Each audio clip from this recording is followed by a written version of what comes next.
Guys, welcome back to the Knife Dojo. Just kidding, Sean here, and I got another exciting knife review for you guys. This is an awesome blade. Oh, look at my disgusting hands right there. Cool story about that. I mean, first off, these are working hands, but I'll tell you guys about how I got that coolness right there.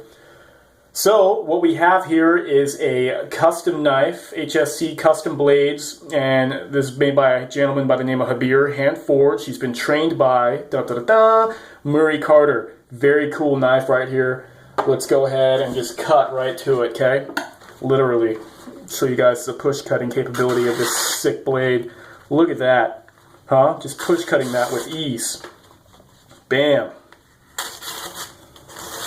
Oh, a few ripples in that one.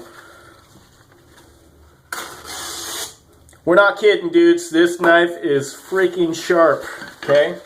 What's the steel on this? Well, it's actually a laminated blade. It's got 11 layers on each side of mild steel Damascus with a really high-end cutting core. It's called a sumingashi, which is ink blot in Japanese.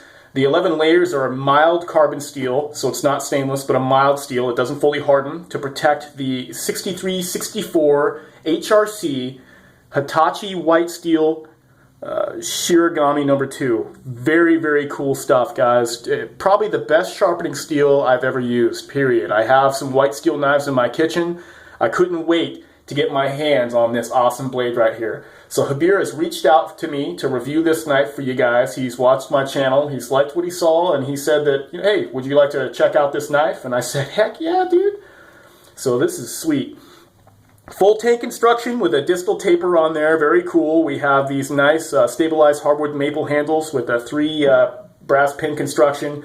A little black spacer right there. Brass guard, very comfortable, well fit, soldered guard, okay, which is very quality construction there.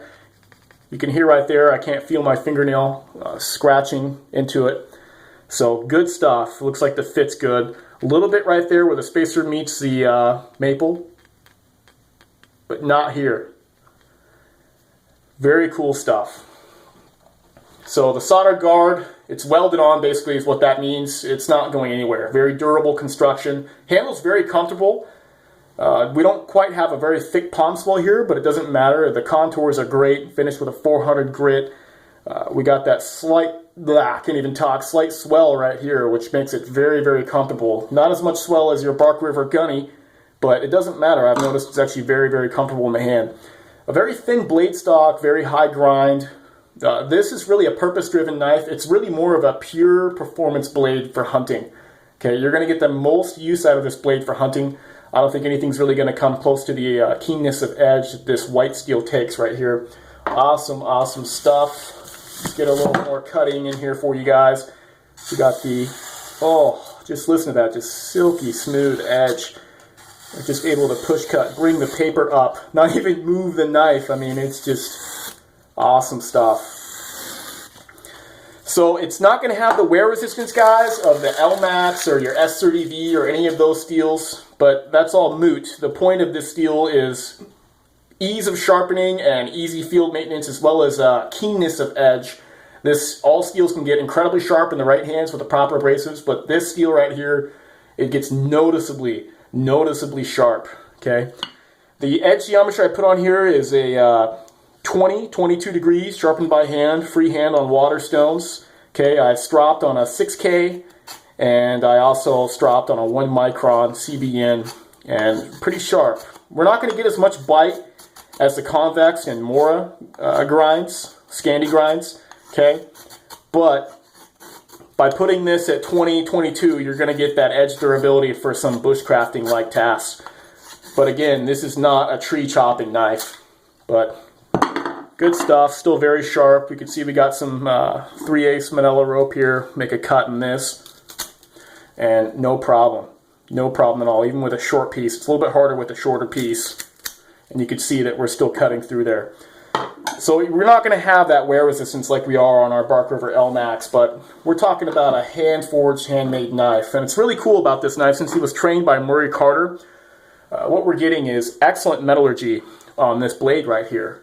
So basically he's hammered it out, gotten that really, really fine grain on this steel. That's what it's all about, guys. Fine grain structure on the steel. Good stuff. So he's looking at about $375 for these blades right here. He didn't send it to me with the sheath. And this blade right here is actually more of a using knife. They're going to come in a much better condition when they're new. But they're going to set you back about $375, and they're going to come with a Kydex sheath on here, a la Murray Carter style. As well as, he was actually thinking about maybe getting like a leather sheath made for this blade. So, pretty cool stuff. See how sharp it is with what limited arm hair I have left. I'm not sure if we could see here. You could hear it. Yeah, I really don't have much arm hair left. The sacrifices I make for you guys. Oh, the scar on my hand right here, let's talk about that, because I got this axe finally up and running right here, and I've actually worn my hands to the bone getting this thing tested, trying to cut a giant 3-foot Doug fir in half.